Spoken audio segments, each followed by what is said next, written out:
joined by Edmund Fitton-Brown. He's a senior fellow at the Foundation for the Defence of Democracies, and he's the former UK ambassador to Yemen as well. Welcome to the programme, Edmund. Good to see you. And it began in Yemen, didn't it? But this rivalry between Riyadh and Abu Dhabi seems to be expanding and now touching multiple arenas. Where will it end?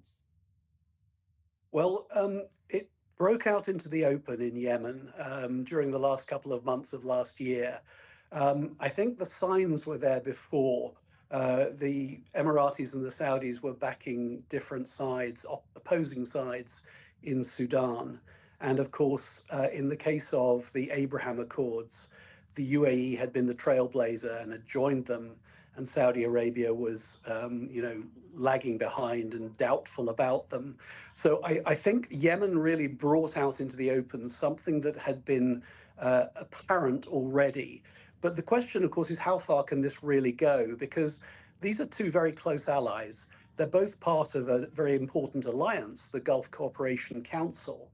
And they're also both very close allies of the United States, which has an interest in both of them prospering and also both of them cooperating.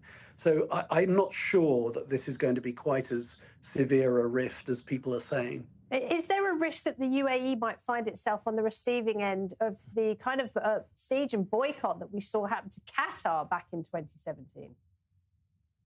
Well, that would be an extraordinary thing if it happened. I don't expect it to happen.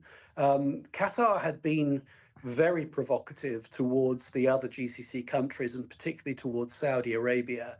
And there were a number of things that came together that led to that boycott, including, of course, primarily the fact that Qatar was continuing to support the Muslim Brotherhood, which was outlawed as a terrorist organization in both Saudi Arabia and in the UAE. And that situation hasn't changed. You know, the UAE and Saudi Arabia still, at least ostensibly, agree about the Muslim Brotherhood. So there's an interesting question here, which is, if people are saying that Saudi Arabia is now closer to Qatar than it is to UAE, does that mean that Saudi Arabia is no longer concerned about the Muslim Brotherhood, which it categorizes and forbids as a terrorist organization? Now, one point of dispute is Somaliland. It's interesting that the African Union summit is taking place in Ethiopia. Ethiopia tacitly and not openly supports independence for Somaliland, which Israel recognised last year. Do you see this becoming a finer point of conflict between the two? Well, it certainly seems to be a point of disagreement. As you say, Ethiopia tacitly supports Somaliland in its independence because Ethiopia needs the access to the open sea that Somaliland can provide to it. Otherwise, Ethiopia is a landlocked country. The UAE, of course, is also only tacit in its support of Somaliland. And actually, in that respect, is not that much different from a lot of other countries, because a lot of countries have consulates in Hargeisa. And because Somaliland has been a de facto independent country for 30 years, it's not, everybody in a way is treating Hargeisa as an independent capital. They're just not formally recognizing it as such.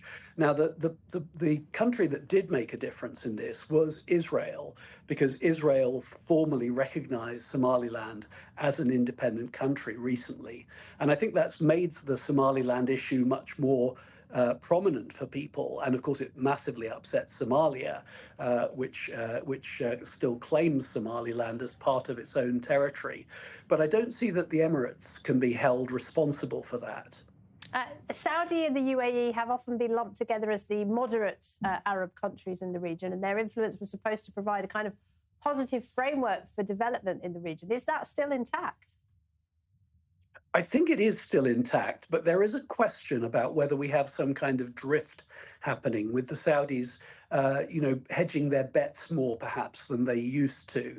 People have talked about that some sort of new Sunni crescent of Saudi Arabia, Pakistan, Turkey, and Qatar. And of course, this is the interesting question, is whether the weakening of Iran and the weakening of Iran's proxies has an unintended consequence. Because Iran is weaker, some of the countries that used to be afraid of Iran are less afraid than they used to be.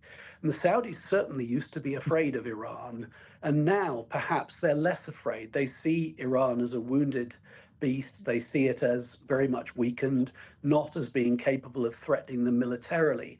And maybe they're just exploring their options more now that they're less worried about it. But one thing that is really important to remember is that the Saudis are still very severely threatened by the Houthis from Yemen.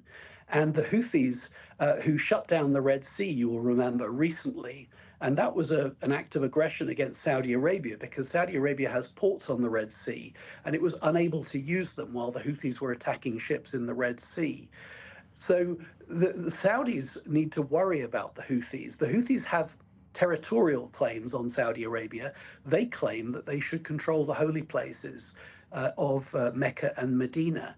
So it's too soon for the Saudis to relax and say we don't need to worry about Iran and its allies when one of Iran's main allies is threatening it. Yeah, no one can accuse the Houthis of not being ambitious, can they? Edmund, great to talk to you as always. Thank you very much. Edmund Fitton-Brown there at the end.